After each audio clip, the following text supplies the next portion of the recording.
Brilliance Audio presents the unabridged recording of The Lion in Chains, a Foreworld SideQuest by Mark Teppo and Angus Trim.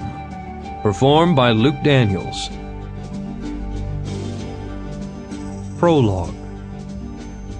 King Richard's return from the Crusade should have been a glorious progression. He had, after all, managed to negotiate a peace with Saladin that allowed Christian access to Jerusalem. But the voyage home had been fraught with unpredictable weather. At sea, their boat had been driven off course, and when they had been forced to abandon the vessel, they had made landfall farther west than they had anticipated, in lands nominally controlled by the Holy Roman Emperor, a man who was aggrieved about Richard's conduct in the Holy Land. Richard had, in fact, a number of enemies in Christendom, which made an overland journey north from Italy fraught with danger. They stumbled into Gorizia, thinking they were farther east than they were, and were nearly caught by Meinhard, the nephew of Conrad of Montferrat, king of Jerusalem. Conrad had been murdered in the Holy Land, and many believed Richard was the architect of the assassination.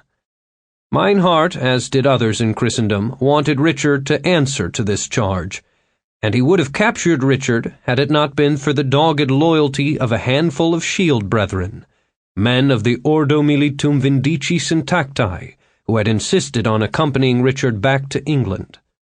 Richard's party escaped, and after several harried days of travel through the Alps, they reached Friesach, a town known for its silver mint. They were trying to outrun news of their presence in Christendom, hoping to remain anonymous, but the people of Friesach were too eager to be helpful, filled with a false sincerity that masked an underlying apprehension. Friesach was a trap, and Baldwin of Bethune, one of Richard's remaining knights, volunteered to remain behind, pretending to be the king, while Richard, along with William de Lestrange and the sole remaining shield brethren, rode on toward Moravia. But first they had to get across the Danube, the wide river that flowed past Vienna, the home of Leopold V, the Duke of Austria. There was a ferry east of the city that would take them across the river, and while William went to negotiate passage, Richard and the young shield brethren knight found an inn in the village of Erdeberg. Richard stumbled inside, leaving the knight to tend to their horses, and the king nearly wept with joy. Sample complete.